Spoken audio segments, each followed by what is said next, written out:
My name is Pablo Moreno. A lot of you guys probably already know me. I'm one of the franchisees here located in Chino Hills. Today's topic, we have some amazing speakers. Manny and Celeste are going to be presenting on why not to pay off your home. And again, our mission today is going to be on really just educating and empowering a lot of the brokers, right? A lot of the agents, maybe some of our referral partners. Maybe you have a house yourself, you're considering on paying it off. Before I bring the speakers up, obviously Celeste and Manny have been tremendous mentors to me. Starting with Celeste, she's actually helped me acquire a property recently.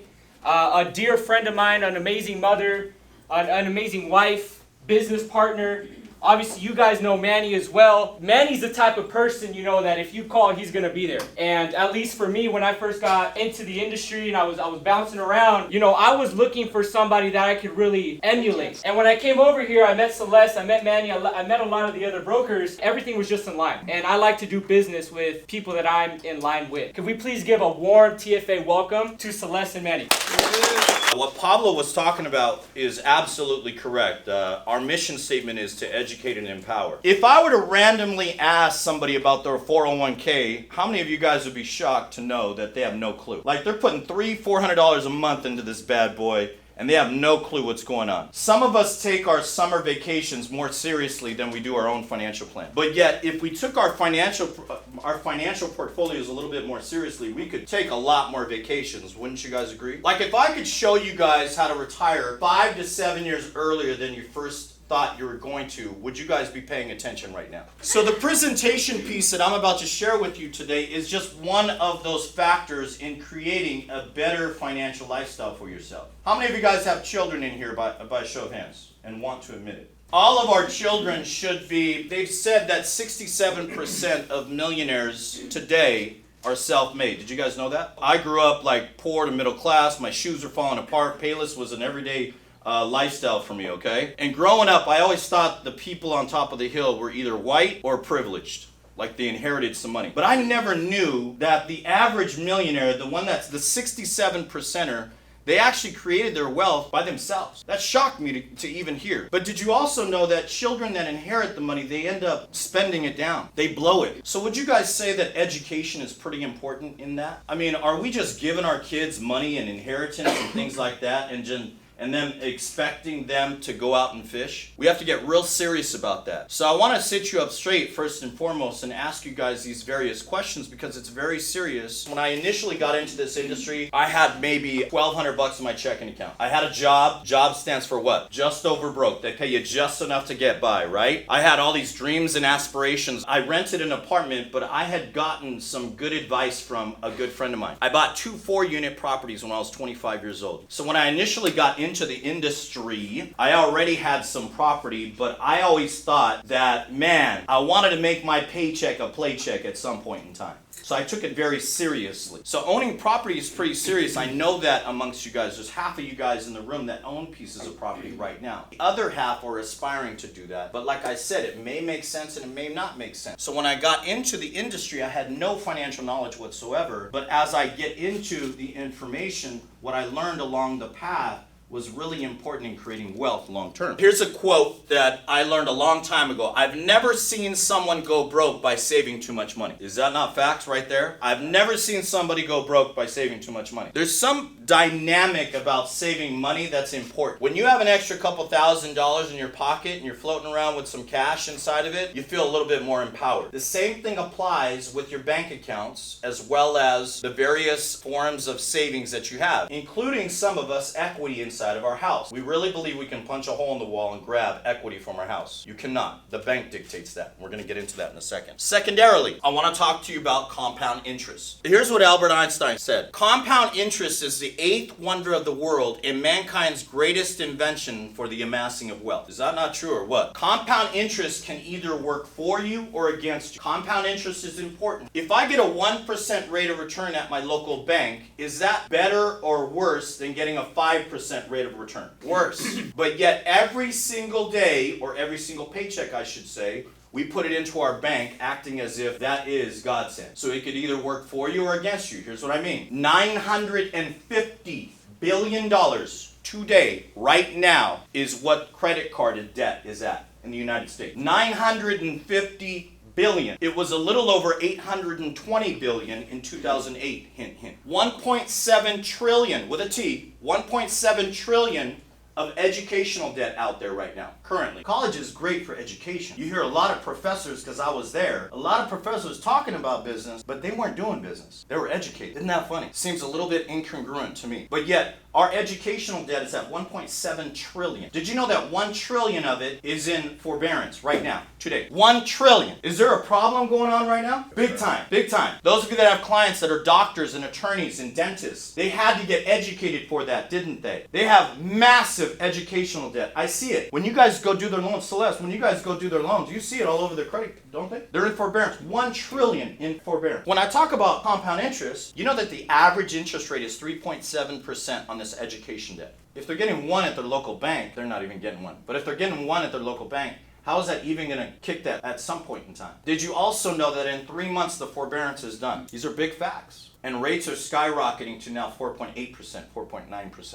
If I'm not getting an interest rate that's going to overcome that, I'm in big trouble. So us at the Financial Architects, we show you how to get the proper interest rate inside of all of that money that you've been saving. A good saver saves 20% of what you make. A terrific saver saves 30 to 50% of what you make. If you want to be flat broke out on the street, depending on Social Security, save up to 10% of what you make. And if you're not saving anything right now, you already know where you're at. Make sense? Now, if you want to learn more about compound interest, here's a great site to go to. It's investor.gov, and it legitimately will show you if you save $400 a month at a 10% rate of return, in the next 20 years, you're going to have X. It's an awesome site to go to because it'll give you a good base point to where you are currently and where you need to be in the future. There's 4 different concerns that are happening right now. Number 1 is our baby boomers. Baby boomers were born between the years 1946 and 1964. Make love, not war back then, right? Your mom and dad, some of us, they created you, and now all of the financial stuff is following you. So between the years 1946 and 1964, a massive amount of babies were born. 1/3 of the American population today. About 80 to 81 million Americans that were born. What was real popular was Gerber, Pampers, Procter & Gamble, everything geared towards babies. Did you guys know that? Did you know that in the 70s and 80s the most schools are built? You wonder why? Because a massive amount of babies were born and they needed to get educated. Did you know that in 1980 a 401k was created? You want to know why? Because companies didn't want the burden of pension plans. So they left all the responsibility on you guys. And guess what you guys did? You didn't save enough. And then it created mom and dad incomes now, where now the kids are strangers. You ever wonder why,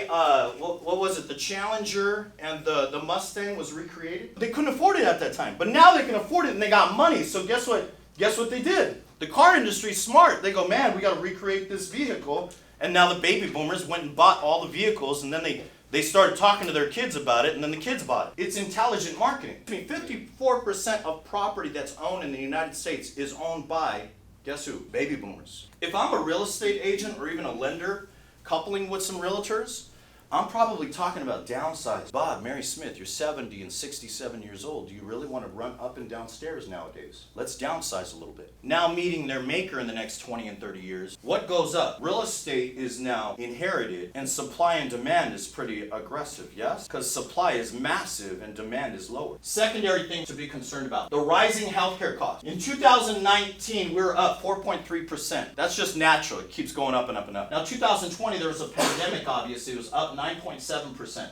The total cost was $4.1 trillion with a T. We got some big debt going on here, ladies and gentlemen. 1960, healthcare was 5% of GDP. Healthcare was 5% in 1960. So even though population was maybe today at 330 million people here in the United States, it's 20% of GDP. You understand that's a 400% in GDP. I'm talking like 20% of you guys that actually understand this GDP stuff. That is just called for danger healthcare-wise. So I got one with the baby boomers, 81 million Americans. They're on a collision course for healthcare challenges. I don't know if you've researched this lately, but the last 2 years of a person's life is a majority of the healthcare costs that we absorb in the United States. Number 3, Social Security deficit. By 2037, there's going to be a decrease of 24% of projected Social Security. So if my dad is getting a check for $3,000, he's going to get a demotion of that check to the tune of 24% in 2037.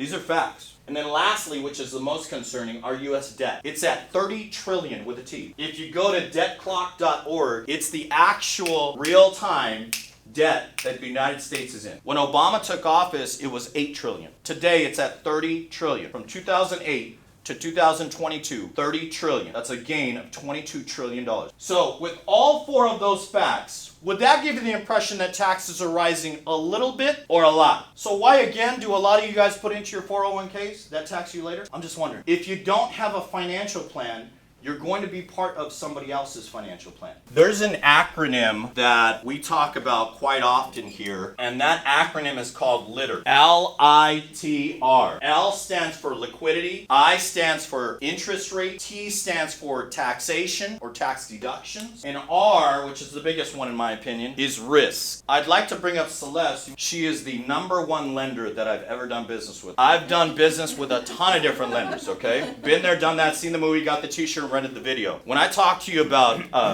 as far as service, all of these different types of challenges that lenders overcome, she is one of the absolute best at it. She's not just a mom, she's not just a wife, she's not just a really good friend and close friend of mine. And having her as a business partner and a franchisee here at the Financial Architects, it was more like me kind of begging her, Celeste, would you please do business with us? So can we give a roaring round of applause for Celeste? Take it away, guys.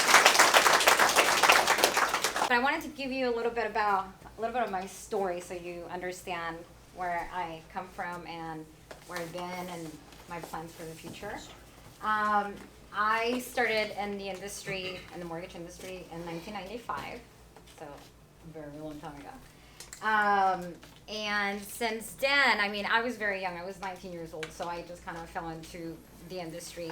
You know, it was a very lucky type of situation. But since then, I've obviously seen the ups and the downs of the industry, experienced losing homes and all of that. It really hit me because I do get a lot of clients, a lot of times they want to refinance on a 15-year loan, right? They just want to pay off their mortgage, that's their go-to, that's what they want to do. And it really hit me because I'm like, okay, well, there's so much more that we can do with our money, right? We grew up in a society where we're told that paying off our mortgage quicker is the way to go, right? And that's just how we have been told our entire lives. Save our money at the bank that doesn't give us any interest, right? And then pay off your mortgage. And like Manny said, I mean, paying off your mortgage, and everybody gets excited about all the equity that they're building in their home, but yet, again, you cannot like grab your dollars from the wall, right? Like you can't do anything with it. So then you pay off your mortgage, and then what happens? There's the equity, but you really can't produce or create anything more than that, right? Everybody knows the rates are going up. And everyone's freaking out, right? It was like, oh my God, the world's coming to an end. What's gonna happen? Is this good? Is this bad? My point of view, obviously everyone will have a different point of view, but rates up, rates down, you're always gonna be able to do something. When I started doing loans in 95, I was doing loans at 15, 14, 13% interest rates. That's what I was doing. With 3, 4, 5 points up front. Like that was the norm, right? Yes, prices were not where we're at right now. Right? We're not buying $1 million homes. We're buying $200,000-$300,000 homes. But we're complaining and we're screaming and kicking because interest rates are high. Interest rates are not high. Right. We can still do things with our money. We just have to be smart about it. Why should you not pay off your mortgage? Debt is not bad. We're all come from a society where if you're in debt, doing bad, pay off your mortgage, pay off your debt. Not every debt is a bad debt. Credit card debt, of course, it's bad. Credit card interest rates are super high, 18 to 20% interest rates. That's the debt that we should be trying to get rid of. Credit card debt, right? Student loans, I mean, you know, they're going to dry you unless we pay them off or we do something with them. Car loans, also consider a bad debt if you obviously are in a high interest rate. But mortgage debt, it's not considered a bad debt.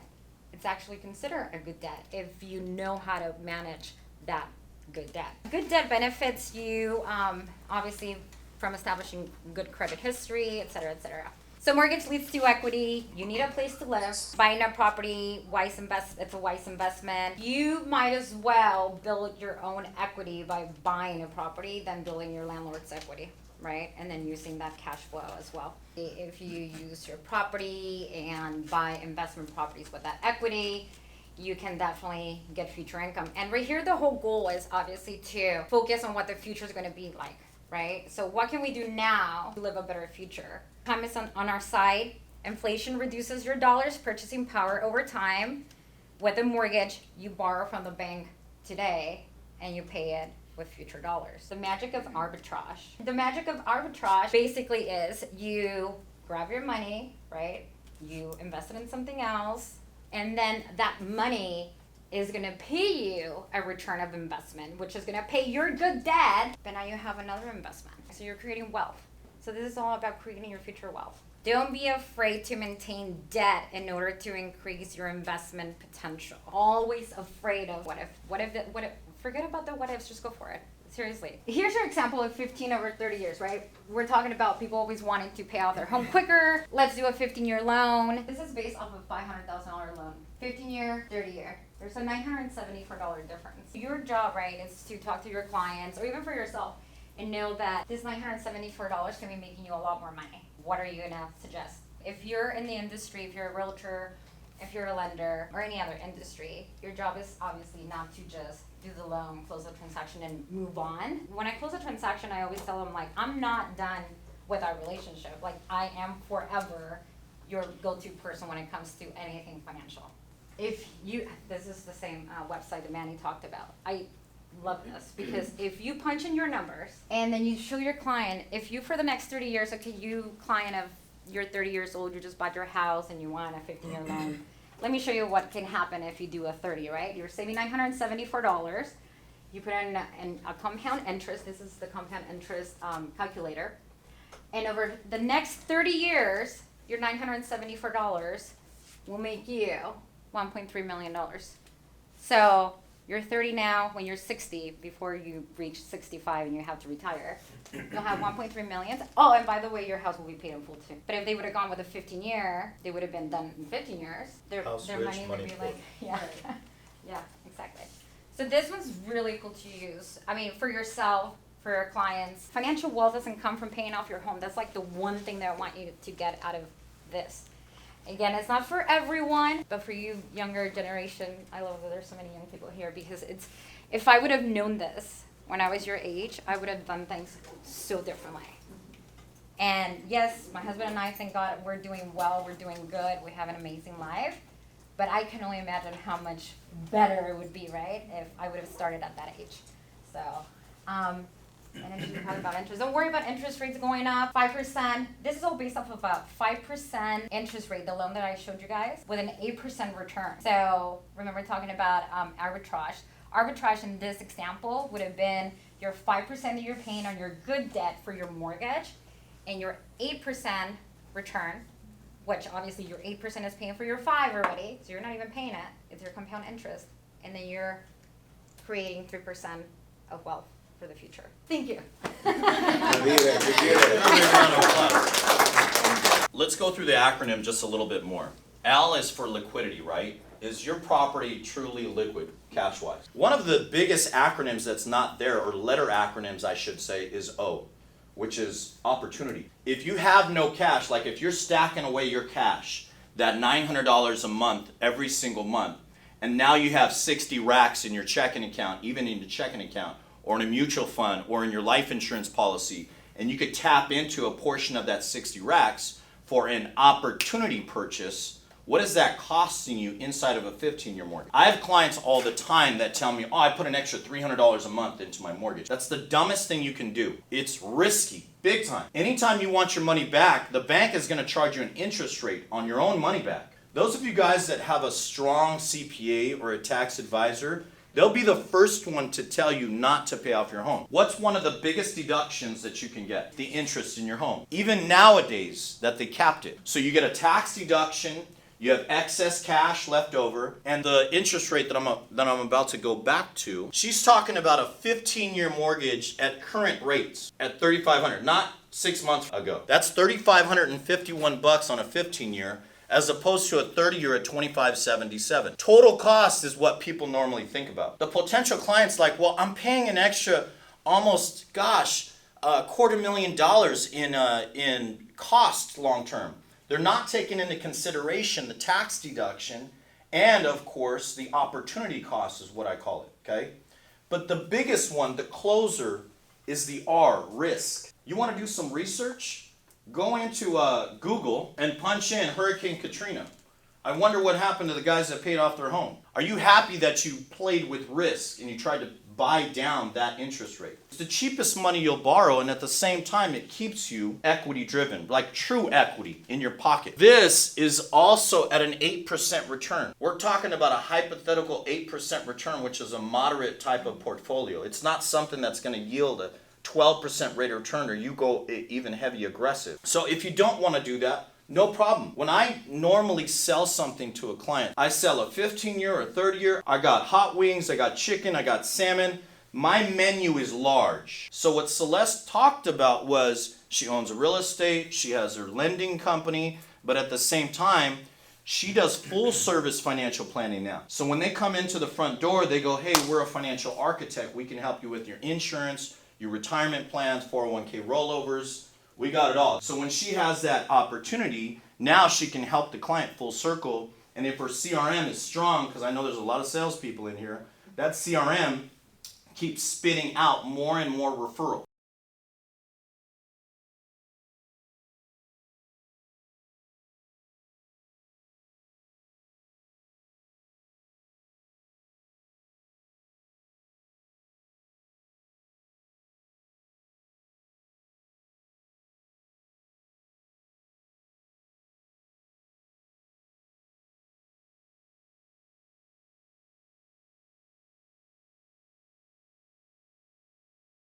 I want to buy a house so bad. Let's help you to do that. So you get a pre-qual, don't you? Now, are you the client that walks in, you got kids, and you ain't got any life insurance going on? I know all you guys aren't that person. I know you don't play with that. So we have to ensure the income earner, don't we? That's all part of the process. The income earner also needs a retirement plan. It goes full circle. And then the realtor goes ahead and sells them the piece of property. Now, if they're smart, they add them to a CRM system and they do something called drip campaigns. Hey, happy birthday. Hey, it's Christmas time, or hey, Happy New Year. On the reverse side is a QR code that we normally set up and individualize these flyers for the potential agent. I share this with you because everything is driven off of value, is it not? You go on a date with somebody, it's driven off of value, isn't it? You're like, man, I don't know if this person's gonna be for me. Let's see what they got, right? Same thing applies inside of financial services.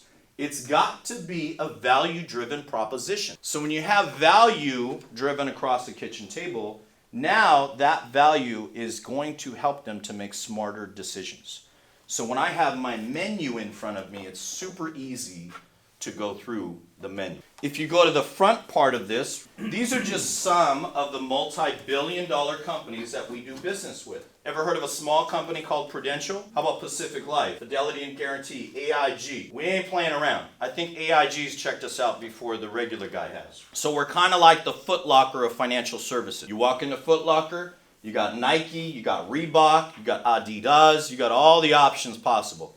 Same thing applies here. There's three enemies to your money: inflation, taxation, and procrastination. Inflation's runaway right now. There's something called stagflation. Anybody ever heard of stagflation before? Stagflation is when inflation is at 8% right now. You guys know that? And your income is not going up. Your income's actually level. So if you make $80,000 a year and inflation is at 8%, that is the pure definition of stagflation. That's a dangerous foundation. That's why the Fed is lowering or raising interest rates, so that they can get a better handle on what's going on. It's important that everybody understands something here. That 8% inflation rate only goes down when people start to actually clamp down. Somebody please tell me how, let's just say I have a $900,000 property. How is that property going to be $1.8 million in the next 10 years? Please tell me. How am I going to afford that? The average median household income is not $180,000. Do you guys know that? The average median household income is right at $80,000. Husband and wife together in LA County. So how the hell am I going to have a property that I can afford at $1 million? Whether it's 3% or whether it's 8%. How is that going to happen to me? Either I got to move to Beaumont to get me a nice 5-bedroom, 3-bath, or something's got to give. My opinion, I'm a little controversial. People are like totally like, there's no way. I think there's going to be a 60-year mortgage. There is absolutely no way that property can continue to grow the way that it has when you got 13% interest rates in the 80s and the average value of the house was, let's just say, 150,000, and now the absolute reverse has happened, coupled with 54% of property being owned by the baby boomers. Big supply, less demand.